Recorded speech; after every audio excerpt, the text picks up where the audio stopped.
इस 84 लाख योनियों से मुक्ति पाकर भगवान के श्री चरणों में हमें वास करना है, और उसका सिर्फ एक ही साधन है, इस कथा रूपी अमृत का पान।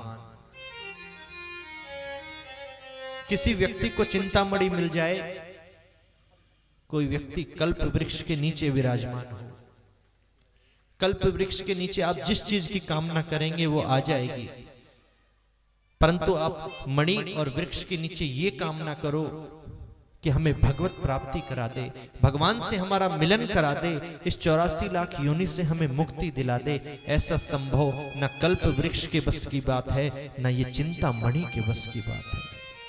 ये तो सिर्फ बल है तो भगवान के सत्संग में ही है।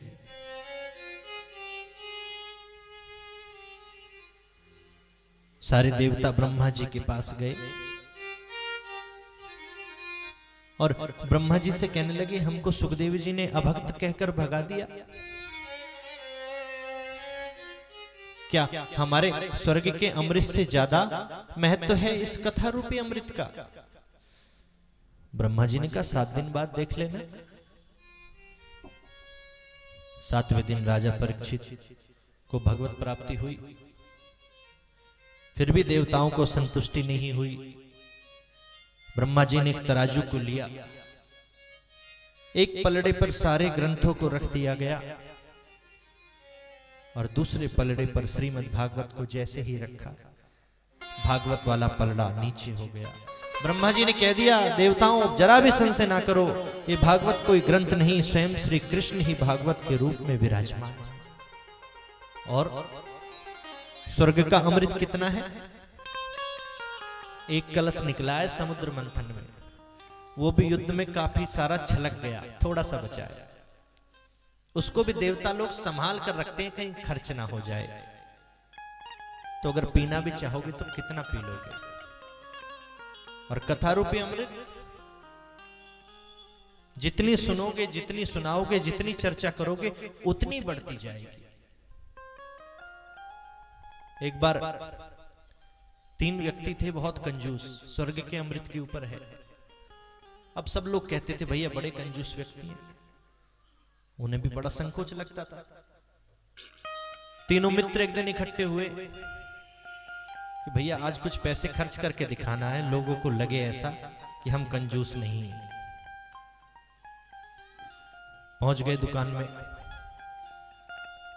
भैया 100-100 ग्राम घी दे दो तीनों को। ले आए, पूरे गांव को बताया, जी हम घी खरीद के लाए हैं, हम कंजूस नहीं है, आज के बाद मत कहना कंजूस। तीनों अलग अलग गांव के थे, 1 महीने बाद तीनों मिले। तो एक से पूछा, भैया घी कितने दिन चला? बोले चल रहा है अभी तक। बोले इस्तेमाल करते हो? बोले हाँ। फिर कैसे चल रहा है? थोड़ा सा लेते हैं, ऊपर वाली और नीचे वाली रोटी को चुपड़ लेते हैं, बाकी रोटियों को बीच में रख देते हैं। दूसरे ने कहा इतना खर्च करोगे तो कैसे काम चलेगा? बोले तुम कैसे करते हो? बोले हम स्वेटर बिनने वाली सिलाई को लेते हैं और घी की डब्बी में डुबोते हैं और सभी रोटियों में ऐसे गड़ा देते हैं, तो ऊपर से नीचे तक सारी रोटियों में घी लग जाता है। तीसरे ने कहा भैया ऐसे भी नहीं चला पाओगे ज्यादा दिन, थोड़ी देर में खत्म हो जाएगा। बोले तुम कैसे करते हो? जब रोटी बन के तैयार होती है ना, तो सीसी को सभी रोटियों पर रगड़ देते हैं और ढक्कन खोल के बगल में रख लेते हैं। भोजन करते हैं तो घी की खुशबू आती रहती है, ऐसा लगता है कि सभी रोटियों में घी लगा हुआ है। तो भैया स्वर्ग के अमृत का तो यही हाल है, मिलेगा तो इतना सा ही मिलेगा जो गले तक भी नहीं पहुंचे। और कथा रूपी अमृत हरि अनंत, हरि कथा अनंता, सबकी अपनी अपनी व्याख्याएं हैं। जहां जाओगे वहां एक अलग ही आनंद आएगा।